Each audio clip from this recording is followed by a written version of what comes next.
All right.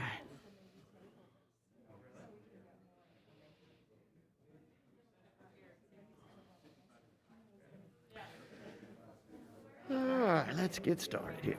Yep.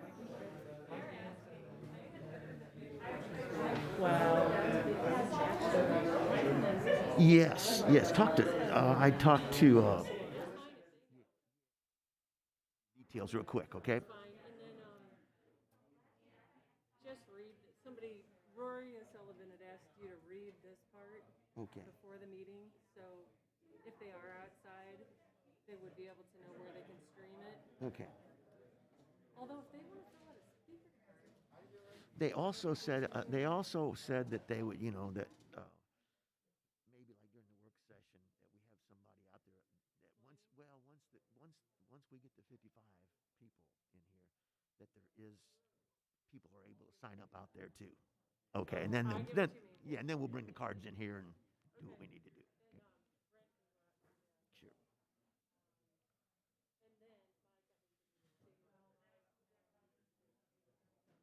Okay.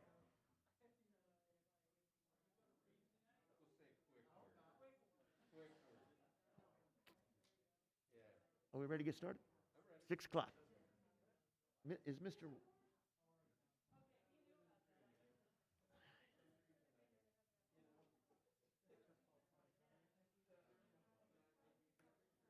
Yeah.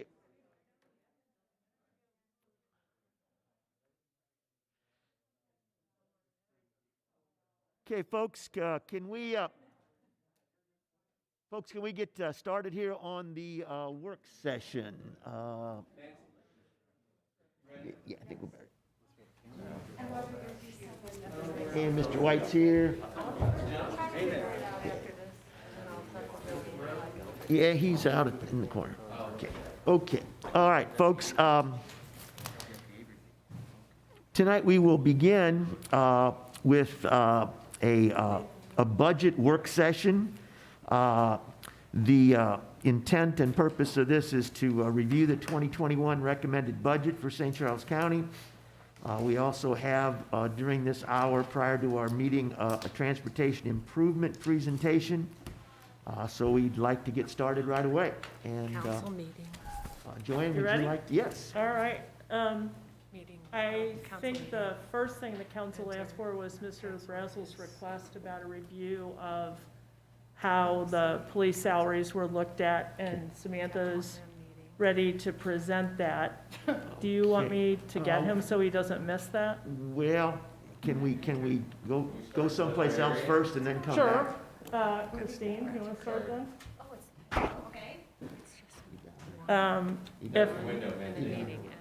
If they can hear us in back, Yeah, that'd be fine. yeah. Yes, ma'am. All right. All right. I know that I put together a page. I don't know if they're going to. Yeah. Is that this page? No. Yeah. Yes. Would love to see what you guys are looking at. It looks like this on the facilities management construction. What does it Yeah. say? I'm This is not- proposed budget. You got these, I have several versions, so I just want to make sure I've got the right. copies, so. oh, I'm sorry. Would you like my color copy? There you go. Okay, we've got it. Yeah. we It's got that one? Okay. it. Okay. I got it. Very good. Well, I know that we wanted to, thank you. That'd probably be nicer to look at. So we wanted to just kind of give an overview of some of the larger projects that we have in our budget. Our budget is comprised of, as you know, a whole lot of littler buckets that lead up to what it takes to maintain our facilities.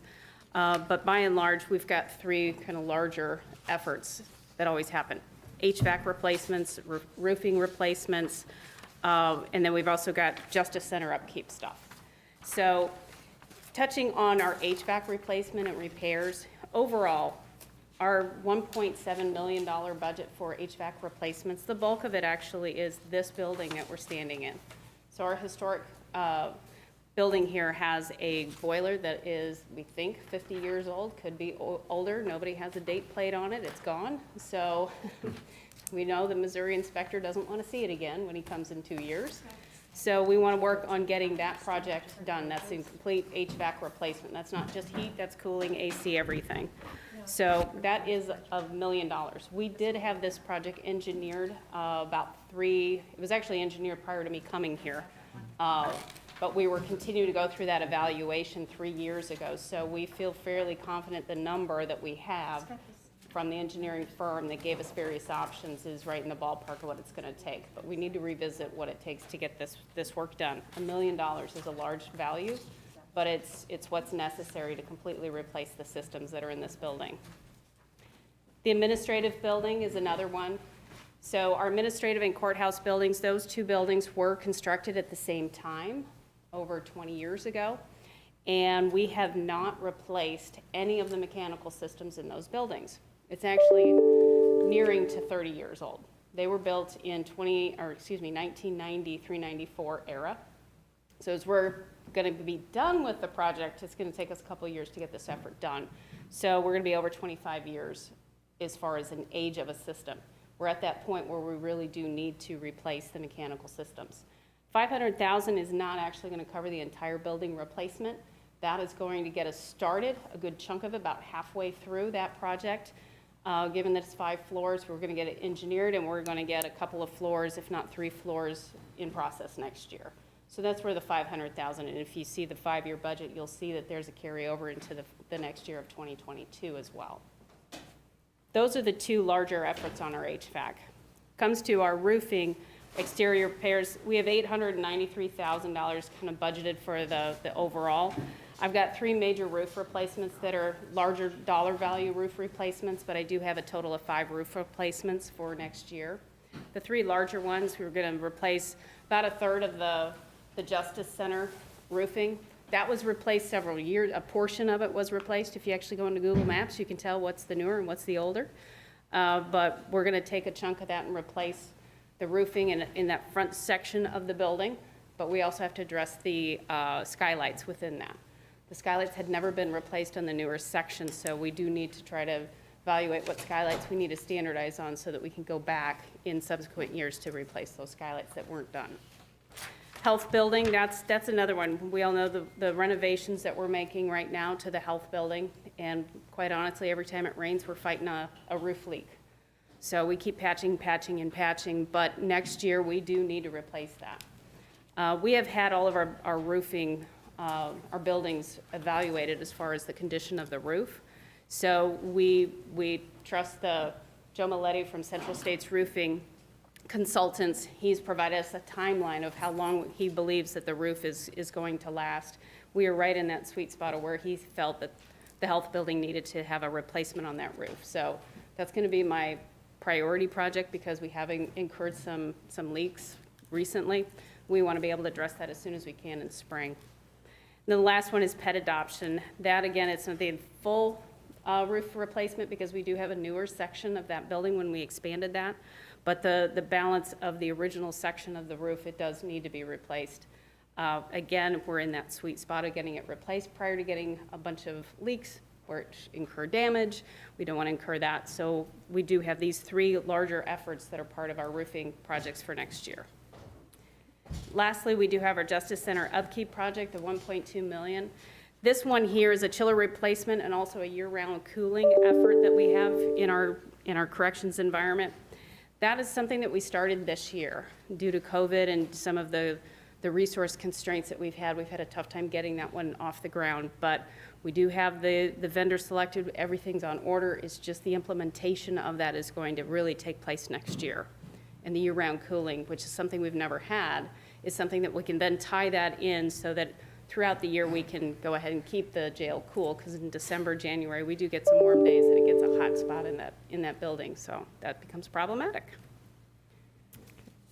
Is there any questions? Any questions?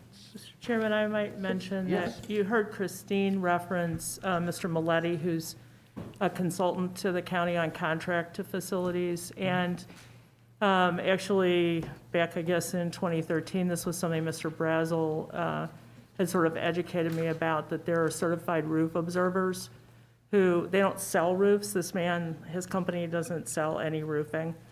He's fully qualified to validate a warranty so that who's ever putting on your roof is able to do that. We've learned, working with him through the years, he's worked in a number of dispute resolution programs about roofing, especially commercial roofing.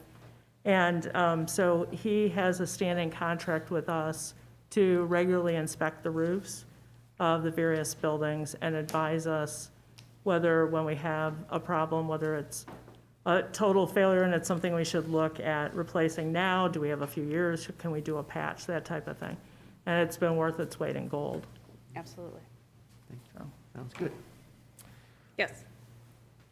I own quite a few commercial buildings, and I never spent any money on roofs, but I've always bought aluminum, standing seam roofs, okay? Because we're in it for the long haul, just like the county is. I never spend no money. Do you guys ever look at those kind of roofs? Because those things virtually, you spend nothing on them. There's no, I know Mr. Brazel likes to sell that built-up stuff that every so many years you got to replace, but Right. those type of roofs I know they cost more, but Yep. you have zero maintenance with them and longevity. One of mine's 40 years old, and it's never, you go up there, it looks like brand new still.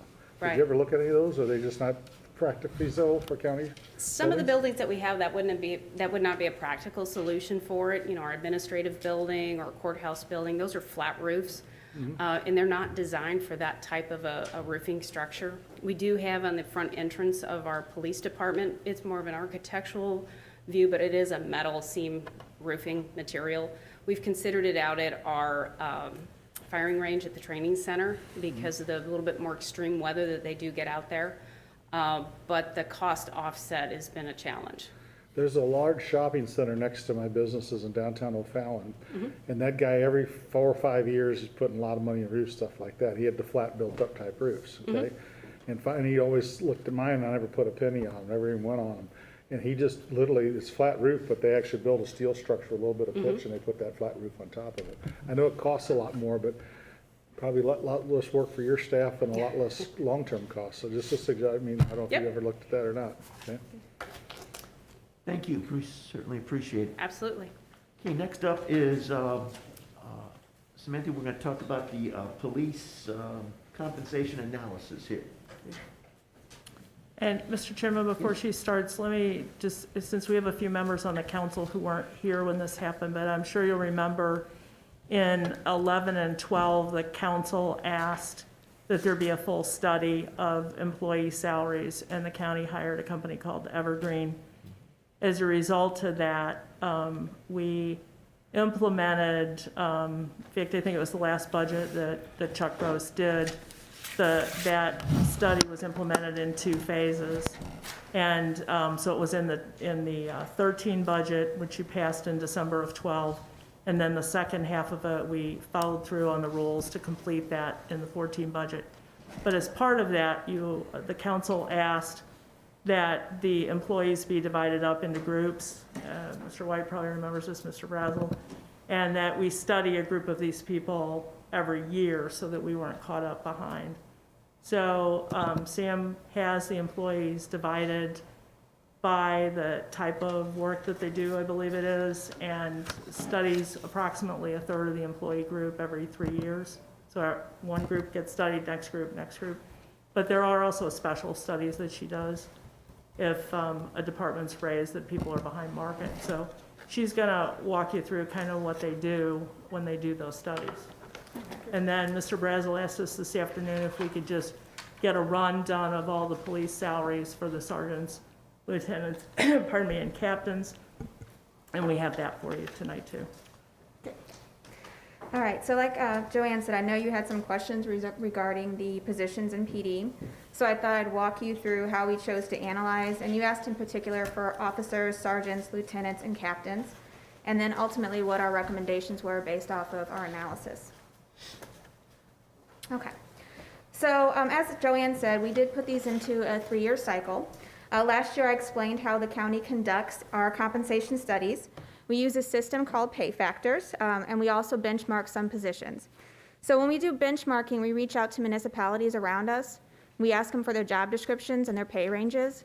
You can see on this slide, these are the municipalities that we typically use. We do go outside of it and use other municipalities if requested. but these are the ones that we use for most of our positions, including the police department positions that we analyzed. The reason we do benchmarking is to ensure Pay Factors is giving us a competitive salary. We do want to stay competitive within the market, so we want to make sure that the information being provided by Pay Factors is competitive and is on point. We also use benchmarking whenever we feel that Pay Factors isn't adequate enough to give us the information we need for specialized positions like police. It's not going to the next slide. We've got a copy right here. so- Okay.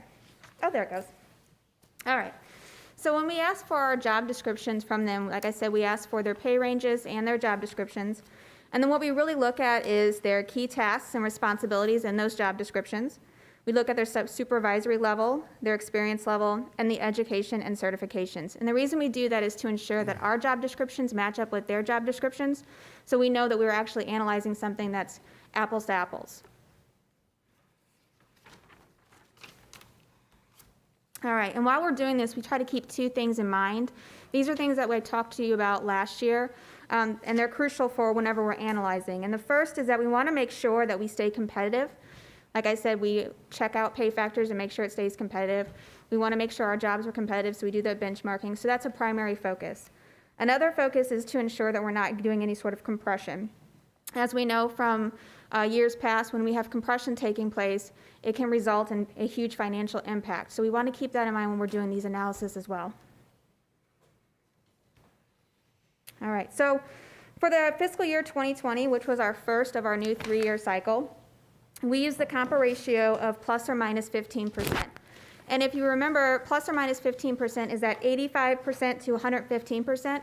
We want to stay within that range when we're looking at our midpoint versus the midpoint of the market. So anywhere in that position was okay, and we knew that we were on par and competitive. However, when we looked at 2021, we realized that staying within that plus or minus 15% could cause problems because we don't do a watch list, and it does take 3 years for us to analyze positions again.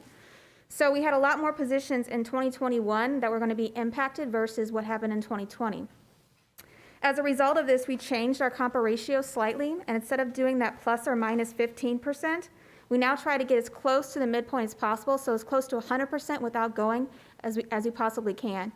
Now, we only make adjustments to positions that are within that 90% range if they're below that. And the reason is because we found that if they're within that 90% range, they can last for another 3 years before we have to worry about any sort of compression. But if they're below that, we have issues. So we want to stay within that range. So anything that was below that 90%, we made recommendations to change. All right. So as I stated earlier, we look at the midpoints, and you can see right here, this is all the municipalities that we went through. And the numbers in yellow are the ones that are in the midpoint. So those are the numbers we looked at when we looked at our midpoints versus their midpoints. Is this just patrol, or what is this? What are you talking about right now? So this is just police officers right now. Okay. Yeah, this is just police officers. Which would include detectives. Okay. Correct. Okay, so then we took the average of those. They were all pretty much identical as far as their midpoints went. They were very, very similar. So we took the average of those, which is 65,000, and then we looked at ours. Our midpoint's 69,000. So with that in mind, we knew that we were within 106%. So we were right on target where we need to be with our police officers. So we did it again for our sergeants. We looked at the municipalities and their midpoints. As you can see, when you're looking at those midpoints, they're all pretty much the same. There are some outliers when you look at St. Charles City, which is a little bit higher, and St. Louis City, which is a little bit lower. But on average, they're all pretty much the same. So we found the average of those, which is 81,000. Our midpoint is 74,000, which is 91%. And again, that's still in that 90 percentile, so we're still on target with our sergeants. Okay. Now, when you look at lieutenants, again, same thing. There's nothing that's red flags on here. They're all pretty much the same. St. Charles City, once again, is a little bit higher. St. Louis City is a little bit lower, but for the most part, they're all pretty much the same. When we took the midpoint, they had 92,000, while ours was 82,000. Now, this one is below the 90%, so I'll talk to you in a minute about our plans for our recommendations for the lieutenants. And again, the police captains, we looked at theirs. Bridgeton and St. Louis City wasn't able to provide full data for these, but the rest of them have very similar data as you look through for the midpoints. And then their average is 106. Ours is 99 for our midpoint, so we're at 94%. So again, on target for that one. So for police officers, they're currently pay grade 209. The compa ratio is 106%, so as I said, that's right on target, so we recommended no change for that one. Police sergeants is pay grade 210, compa ratio 91%, so again, no change because that's within that 90% area. Police lieutenants are currently pay grade 301. The compa ratio is 89%, so we are recommending a change. We recommend to go to 302. Compa ratio would then be 97%. We did look at a pay grade 303, but that would make a compa ratio of 107. We're trying to get as close to the midpoint as possible without going over, so we would stick with 100 or with the pay grade 302.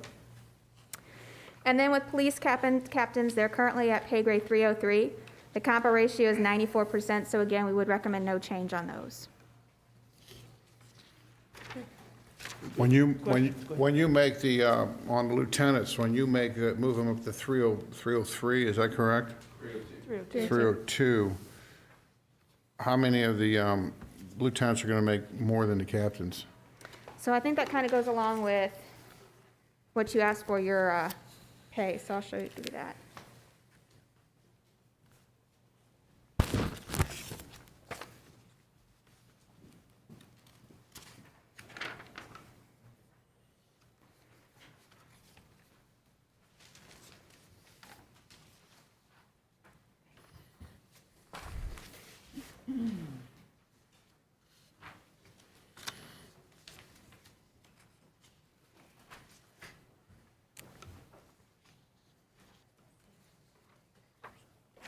So what will happen with the lieutenants is obviously they'll have that budget adjustment for 5%, so they'll get that 5% increase for going up for the pay grade, the one pay grade.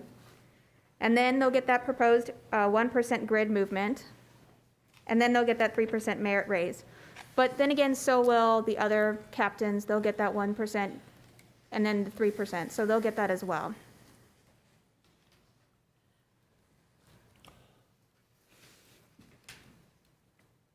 Councilman, I think your question, though, is how many lieutenants would make more than a captain would make? Yes. I think there's only one captain who could be overtaken by the lieutenants. Correct. That captain is getting ahead, he has 5 lieutenants, so he's making more than him. So I can see that could be a problem for that particular captain. Isn't it true, though, that the captains are percentage-wise in the lower part of the range than the other studies that were done with the lieutenants and the sergeants, whereas they should be moved up a grade as well from like the lieutenants, so you spread them out a little bit instead of the compression, because some of the captains' salaries is at the middle to lower part of the scale, whereas the lieutenants will be, as they should be, at the higher end of the scale. So wouldn't it only make sense for if a captain is actually the chief is the director, so they're like assistant directors. I mean, all of our assistant directors make over 100,000, and so we have captains making less than that. Doesn't it make sense they should be making over 100,000? Well, like I said, according to our analysis, they're 94%. And they make on average 94,000. The average is over 100,000. I don't think they all do. Here's the problem I see. All 7 lieutenants are making more than any of the sergeants. Okay? But there's, if you look at the captain's salary, there's one captain that's making, less money than 5 of the 7 lieutenants. And I would think, as you go up a rank in the police department, you think you would make more money, but captain rank don't mean a lot to you if you got 5 lieutenants below you making more money. But then again, with sergeant, it's another story, because all the sergeants are making less than the lieutenants. So that seems right to me. But the lieutenant versus captain pay ratio, when you got 5 lieutenants making more money than your lowest paid captain, I can see where that could cause some animosity. Councilman, that was a function of the fact that that captain went from sergeant directly to captain and skipped lieutenant. And because of that, he didn't pick up 5% and then another, so we granted an advanced starting salary at the time, which is fairly unheard of in the police department.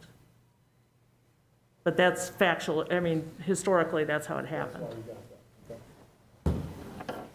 But on the scale, if your sergeants are making approximately an average, looking at this graph quickly without doing the math, it goes up in increments of $10,000 typically from a sergeant to a lieutenant but not the captains. The captains are all gonna be, actually, if nothing happens with their salaries, they're all under 100,000.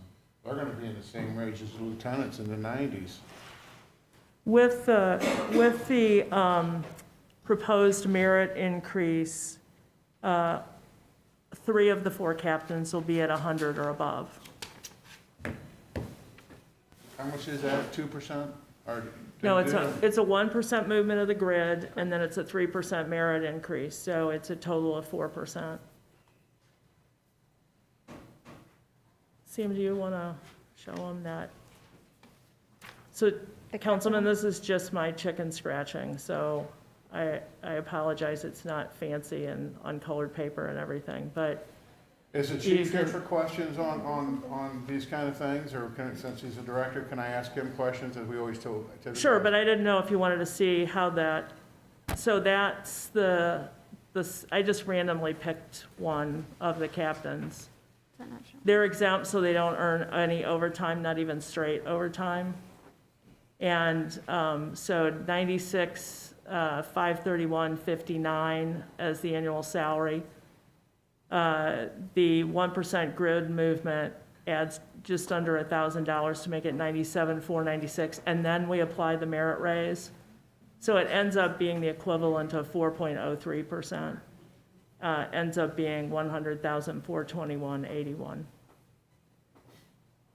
The only thing is I went off a STL today to get salaries from local departments, and the numbers on the captains seem to be quite a bit higher than the numbers we're using. That's the only thing that concerns me. I can share the data with the council, but you got 105, 111, 110, 113, 106, and we're significantly below that on the captains. And this isn't the first time I've heard that. That's why I've been hearing this for a while. And so I think that it's something that should be looked at, because it seems to me they should be moved up a grade so the spread's farther apart. If they're going to do the job of a captain and as an assistant director, they should get paid as such. Well, I will say that we got our numbers directly from the HR departments from there, so. Well, I got the form here. I can give it to you guys later, but it came off of STL today, so. I think also we're intermixing 2 different issues, so I want to make sure to keep in mind, Sam has done a salary study that looks at the assignment of the job classification to the proper grade. So what she has said is that when you look at the midpoints for all of these other captains, they are properly assigned to the grade.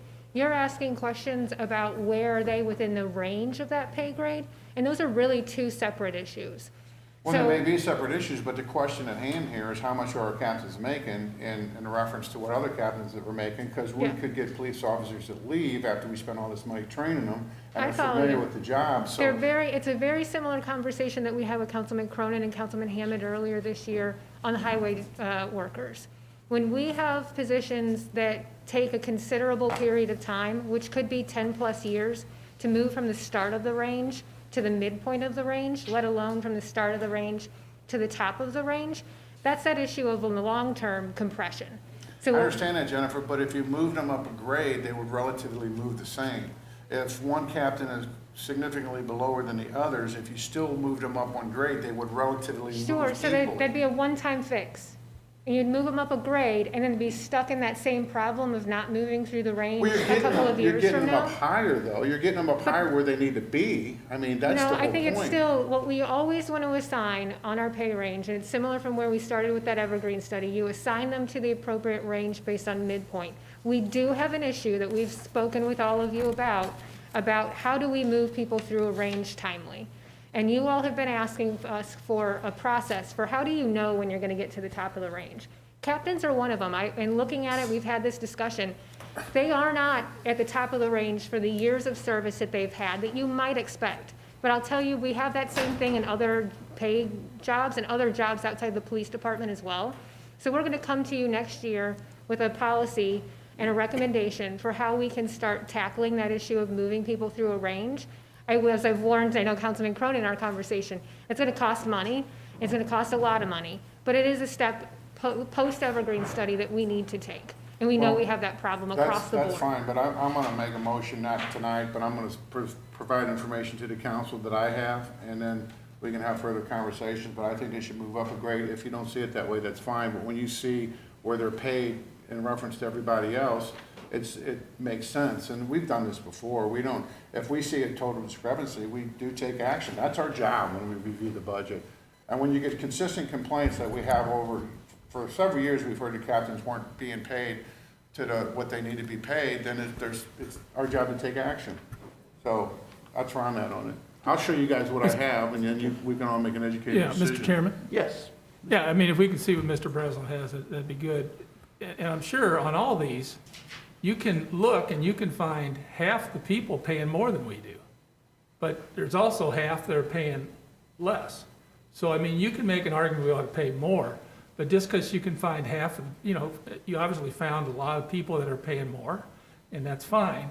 But there's also people who are paying less, or do I not understand it? Oh, no, see, No, you do. there's some Okay. here paying less. St. Louis City, I mean, they don't pay very much, and But I mean, that's why we look at, you look at, you had about 15 different people we look at there. And I would assume the whole idea is half are, if we're at 100%, then half are paying more and half are paying less, or something close to it. But no, I agree with that, but if the ratio, if our patrol officers and our sergeants and our lieutenants are not at the bottom, but in the middle to upper middle, and our captains are at the lower end of the spectrum, that's not even. That's what I'm saying. It needs to be equal.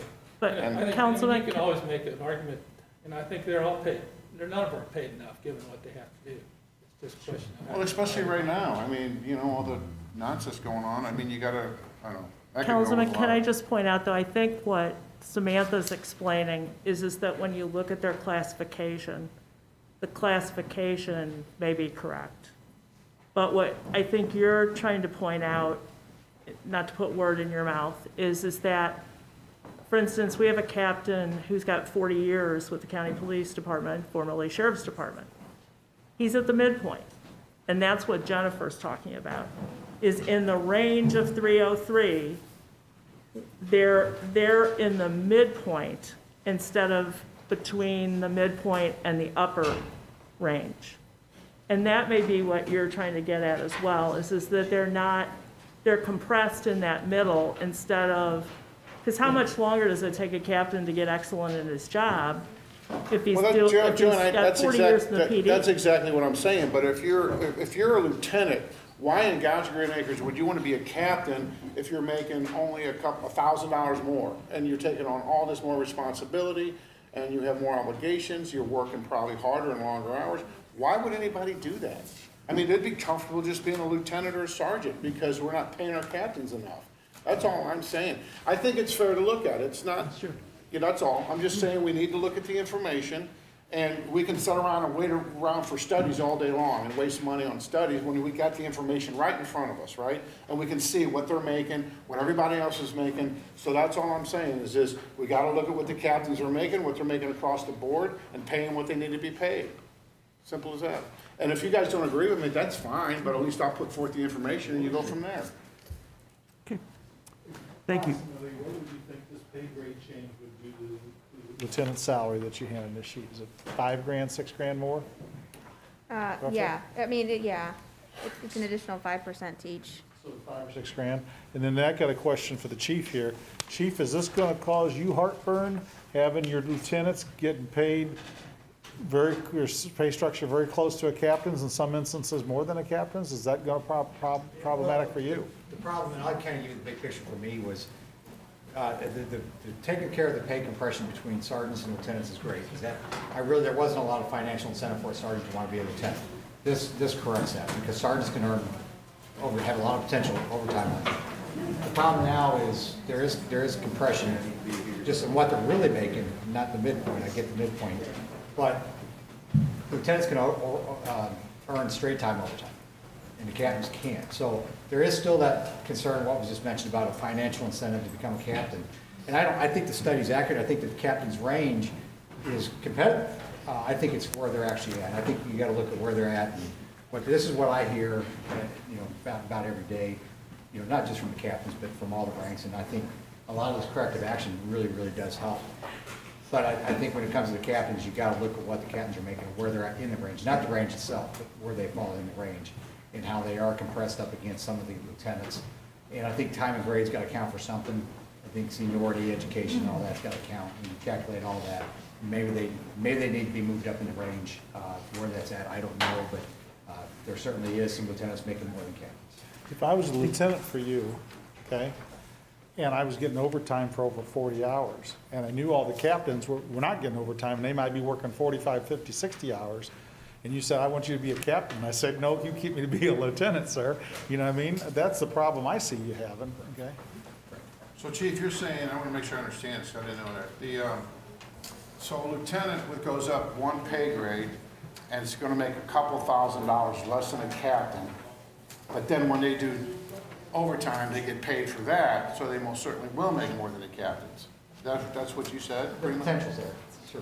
It depends on which one, not all of them work overtime, not all, it depends on which ones actually get overtime. When they get overtime, it's straight time, it's not time and a half. Do the captains get paid? No, just lieutenants get straight time overtime.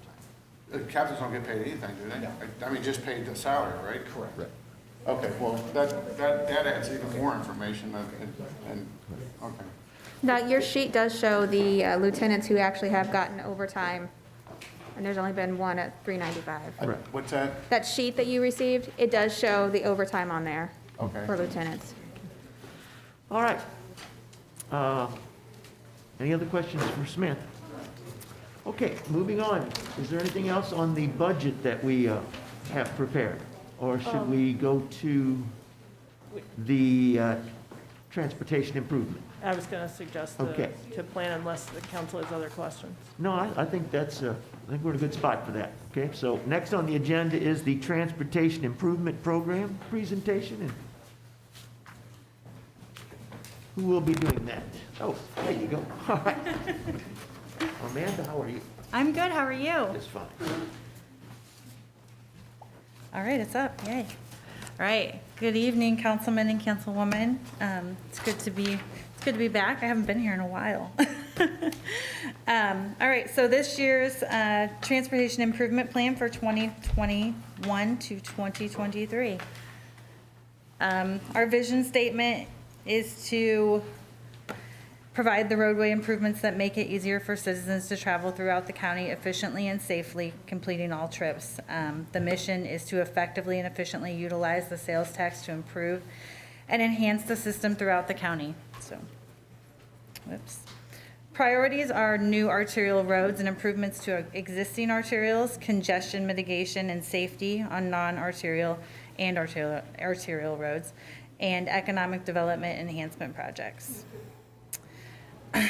Since its inception, the tax has now provided approximately $700 million to construct over $1.4 billion in transportation improvements. With changes in the funding over the last 10 years, it's varied from 35% to 72% of total project costs were from the sales tax, with a 10-year average of 47%. The 2020 TIP will provide just under $13 million in county funds to construct $26.6 million in improvements, or around 49% of the total project funding. I also want to note that this is kind of a low dollar amount on the TIP. The reason for that is, one, we were trying to be a little bit conservative because COVID, and we didn't really know where we were going to be with sales tax. We also had a couple of big economic development projects. One is River Point, which we're still working on the contract for, but that was recommended by the road board. And Spencer Road Extension for St. Peter's, north of Salt River Road, will be another $1.2 million, which you guys have approved. So, and then we also have $10 million going to the I-70 design build, which you're going to hear more about tonight. So, between all these projects, we did kind of keep this a little more concise this year. So, moving on, Our recommended projects, we had 24 project applications requesting $22.8 million in county funding for $46.8 million in project costs. The road board recommends approval of 14 applications seeking county funds of $12.9 million. There are federal funds of $6.1 million on all those projects, and MoDOT cost share funds of $3.95 million, and then sponsor is $3.4. The recommended funding projects by type are 6 traffic flow projects, 3 condition, 2 new road, 2 other, and 1 study, and the percentages are based on the county funding amounts. So the first traffic flow recommended projects, Route Z and Interstate Drive in Wentzville. This is adding turn lanes and I think an additional through lane. That's really hard to read, but some great improvements on Route Z at Interstate to get traffic to the interchange more efficiently. Old Highway N Phase 3 in Lake St. Louis makes improvements to the intersection at Hawks Ridge Trail. This is just off Route N. So hopefully this will relieve some traffic from Route N in this area. This will be a continuous connection. Guthrie Road in O'Fallon was an updated application. They came back after being approved a couple years ago, had some significant changes to what they were looking at in terms of cost and scope. So they reapplied and that was approved. That'll add some signals or a signal and do improvements on the curves, turn lanes. Zumbo Road and Ipswich Lane intersection improvements in St. Charles, just a simple little intersection improvement. Mid-Rivers Mall Drive right turn lane, just adding a right turn lane along Mid-Rivers to relieve congestion there at Highway N, Old Highway N. Route 94 additional lane with MoDOT. This is something that my office applied for STP funds or federal funds to add on to the MoDOT project that's going to improve the Maggie interchange. This will take the third lane all the way from 364 up to 70. So we'll have a continuous 3-lane road. Road condition, Hawks Nest Drive in St. Charles. This is pavement replacement as well as rehabilitation for some portions. They're going to do this kind of after the I-70 design build comes through, so this will be very much in coordination with that project and will make a nice improvement as that project gets completed. Old Highway N Phase 2, Lake St. Louis. Again, this is the connection for that new, there's a development back there. They've been doing a lot of work. This rebuilds the Old Highway N and makes it a nice road. Route A GM improvements. This is another cost share project. This was a governor's cost share project. It will be constructed in just in the new year. This is kind of some improvements for GM, including turn lanes and parking lanes and new signal upgrades. New roads, Great Oaks Boulevard extension in Wentzville. This is a new roadway to connect into the subdivision to the south. That road is kind of already laid out there. The parcel that they're working on is a Century Farm, and they've worked through with the owner to get this corridor preserved and go ahead and build this roadway. Lake St. Louis Boulevard extension, County Highway. This is another just a connection that is been in the works, and this will look at purchasing the right of way and designing that connection. Study recommended projects, Drosty Road Extension Study. This is another one that goes along with the I-70 design build. This will look at connecting Drosty Road down to a potential outer roadway. Again, this will hold off until we know what the design build is going to do so that they can work in conjunction. Other recommended projects, Lake St. Louis Boulevard design in O'Fallon. So that's the northern part of the roadway that County Highway is working on, just the design. Truman Road flood mitigation. This will add a pump station in order to prevent flooding on Truman roadway, which has been happening I guess pretty frequently, more so than we would like. And that is everything. Any questions? Any questions for Amanda? I think it's pretty obvious that, that we continue to move forward here in the county with our transportation needs. I think we're obviously very fortunate to have the taxes in place that we have for our road improvement. But as we've discussed many times at these meetings, it would sure help if MoDOT would kind of start maybe carrying their own weight in this deal. So, any other comments, questions? Thank you. Mr. Chairman, Yes. I believe the council wanted an update on the park plan, Yes. and Ryan's prepared to make that as our fourth presentation.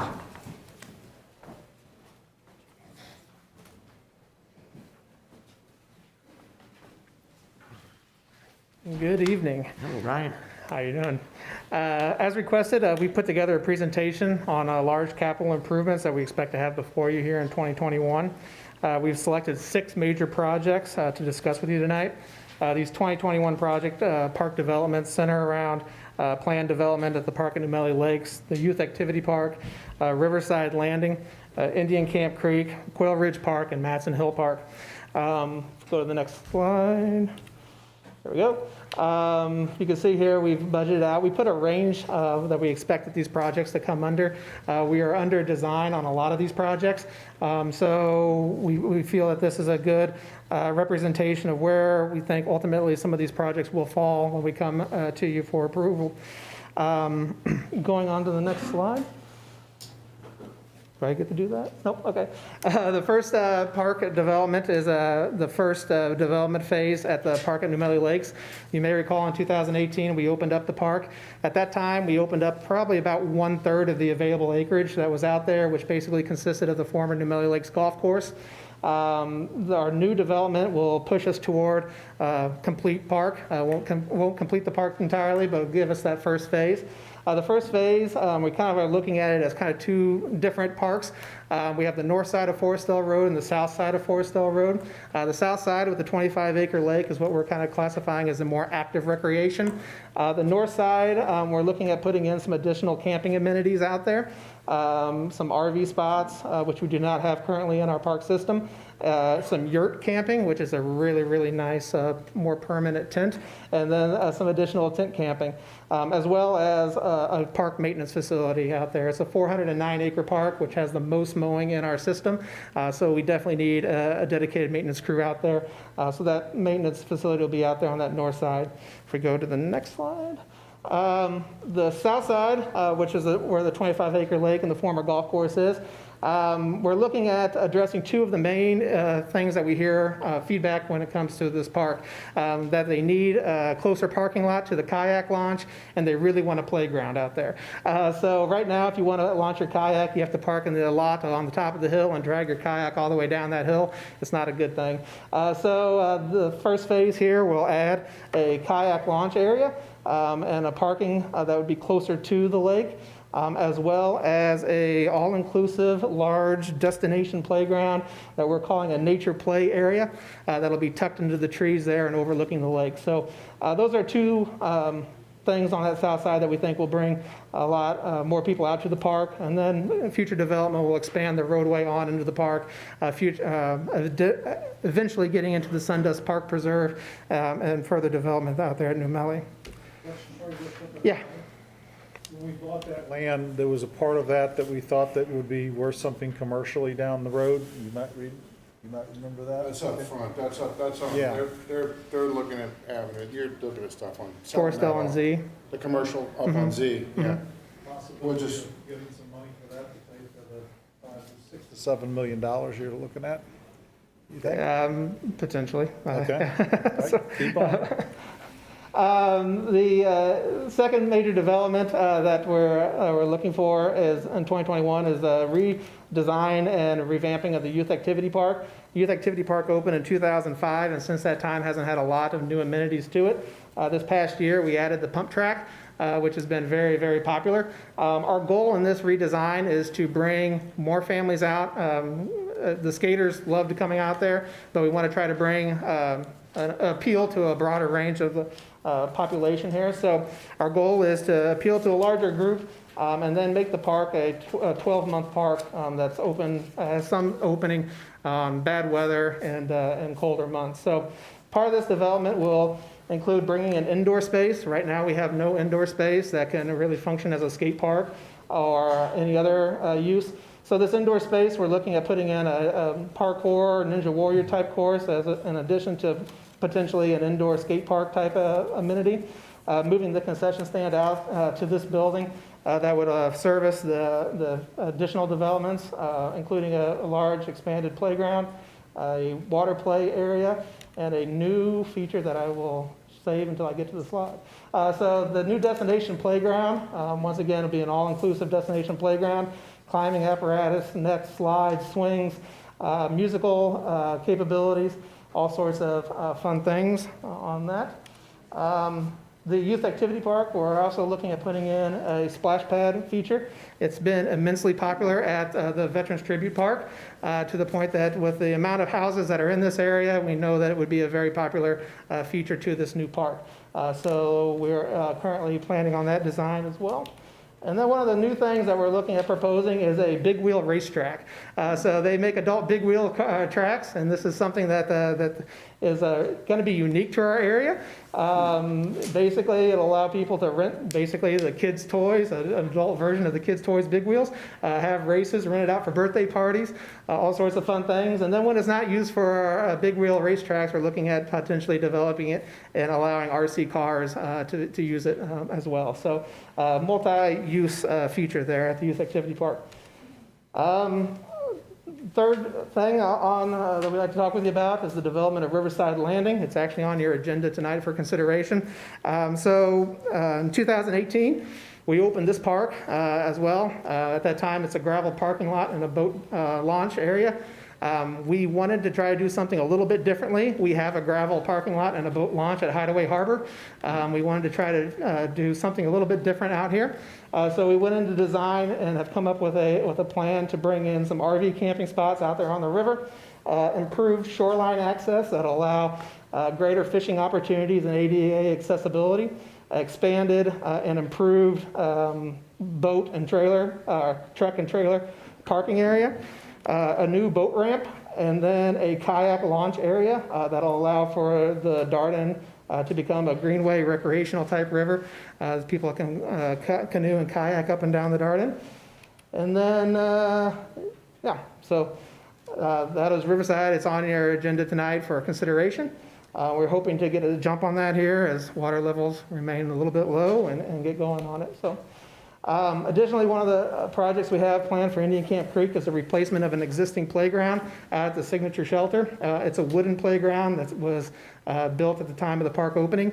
We have some issues with wood rot and possible termite damage in some of the supports, so we're looking at trying to replace that. This is going to be a new feature.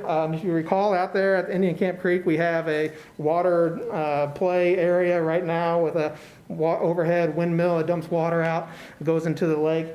So this will kind of create a destination playground that has a water capability and a new playground. This is just one of the design examples that we have. We're looking at sort of a design build on this, where they're using government pricing, government contracts to try to come up with a proposal, and then selecting the best proposal from those government contracts. So looking forward to that. One of the other projects that we have planned in 2021 is a redesign of the entranceway at Quail Ridge Park. The existing entranceway is hard to get into and has a blind spot going down the hill. If a semi-truck comes and delivers any sort of material, they usually hit a rock or run off into the ditch just because of the angle of the turn. So we're looking at realigning that roadway to make it an easier roadway and allow for greater visibility coming off Interstate Drive.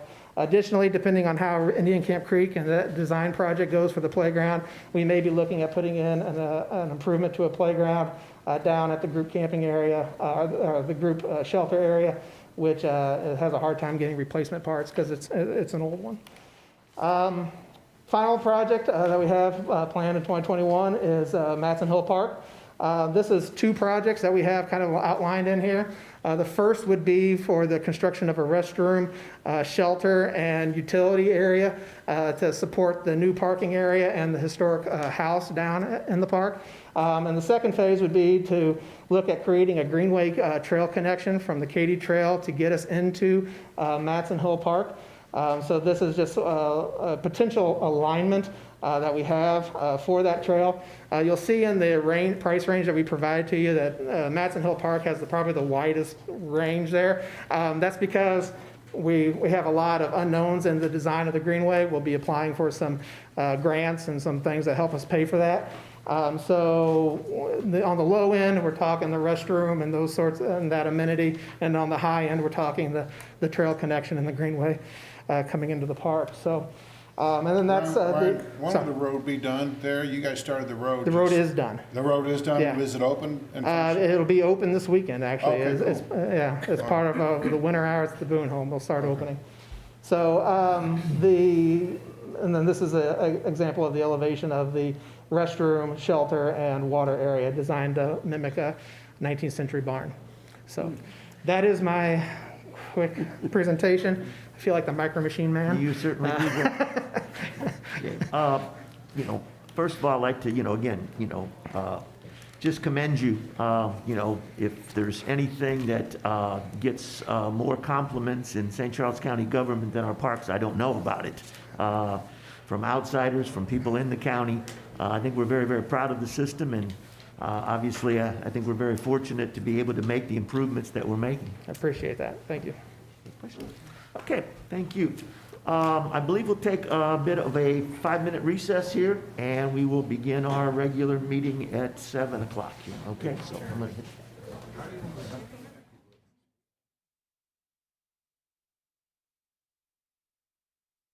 in between. For the 17th year in a row, we're St. Louis's official Christmas station. 102.5 KEZK. This KEZK Artist Spotlight is on Katy Perry and her song, Daisies. Tell me that I'm crazy.